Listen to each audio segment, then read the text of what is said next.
Kwento na hindi mo agad maririnig sa ingay ng social media. Kwento ng mga taong tahimik lang, pero ang bigat na pinagdadaanan. Paano kung sabihin ko sa inyo ngayon na ang guest natin ay lumaki na minsay hindi sigurado kung may kakainin pa ba kinabukasan? Nga may mga araw na naglalakad papunta ng paralan. Di dahil gusto, kundi dahil wala talagang pamasahe. Paano kung sabihin ko rin sa inyo na ang taong ito ay isa ng CEO, kung saan isa na siyang leader, isang gumagawa ng malaking desisyon, at isang nagbibigay oportunidad. Welcome to the bus, kung saan binibigyan ng espasyo ang mga kwentong dapat natin marinig.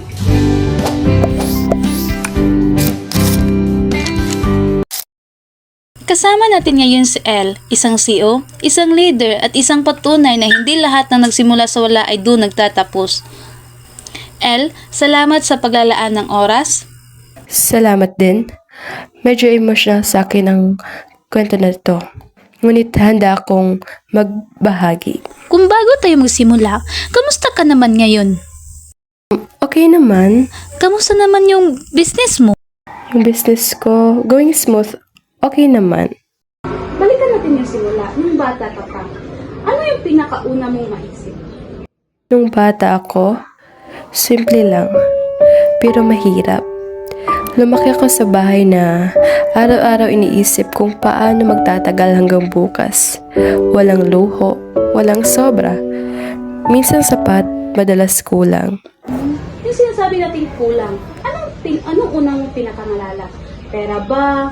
O pagkain? O yung pakiramdam mo? Feeling ko lahat. Pero yung mas tumatak sa akin, hindi nakatumatak talaga ay yung pagkain. Minsan may mga gabi na natutulog ka na lang para makalimutan yung gutom. Bata pa lang ako, natutunan ko na kung paano magpigil. Ang hirap nun, no? Lalo't bata ka pa. Pero as a child, alam mo na ba na mahirap kayo? O alam mo na ba yung meaning ng kahirapan? Hindi agad. Akala ko normal lang. Pero nung nag-aaral na ako, doon ko nakita yung difference. Yung mga kaklase ko may baon, may mga bagong gamit. Ako minsan wala. Doon ko unti-unting naiintindihan yung difference namin. Nung bata ka pa, El, paano naka-apekto yung kahirapan sa emosyonal ninyo? Nung bata pa ako, tahimik lang ako. Hindi ako palang kwento. Parang natuto akong kimkimin lahat. Ayoko makadagdag sa problema, sa buhay. Kaya, sarili ko na lang yung iniintindi ko. So kahit mabigat, tahimik ka lang. Oo.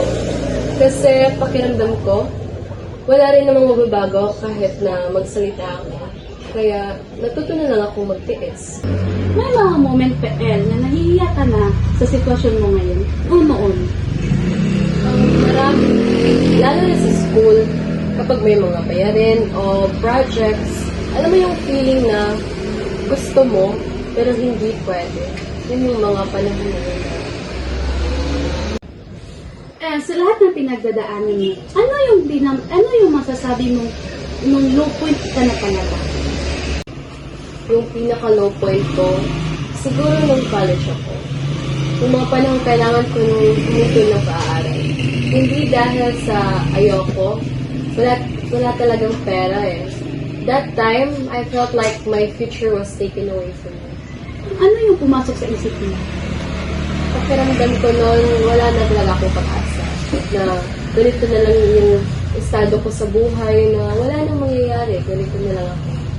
Nung binigyan ka na ng mga opportunity, how did it change in you? May isang taong naniwala sa akin. Hindi man niya naayos lahat, pero binigyan niya ako ng pagkakataon.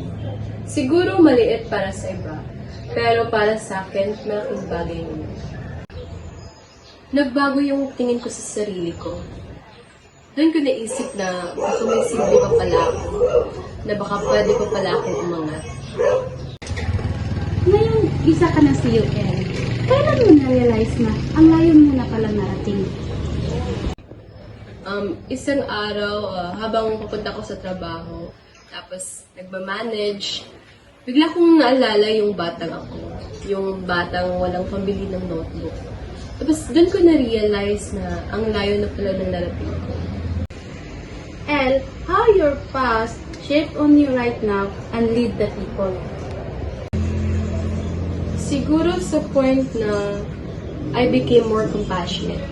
Hindi ko ako basta nag-judge kasi alam ko yung feeling ng hirap eh. Kaya mas pinipili ko maging katao kaysa maging malapit. Di ba sa panahon ngayon, El, maraming kabataan na parehang sitwasyon kayo. Ano ang gusto mong ipasabihin sa kanila? Gusto kong malaman nila na ang kahirapan ay hindi kasukatan ng halaga mo bilang tao. Mahirap ngayon, oo, pero hindi ibig sabihin hanggang dyan ka na lang. Basta huwag mo susukuan ang sarili mo. Ang kwento ni El ay paalala ang kahirapan na hindi katapusan, kundi bahagi lang ng mas mahabang kwento. Maraming salamat, El, sa pagbahagi ng buhay mo sa amin. Maraming salamat din at sana may ma-inspire sa kwento. Ito ang gabas hanggang sa susunod.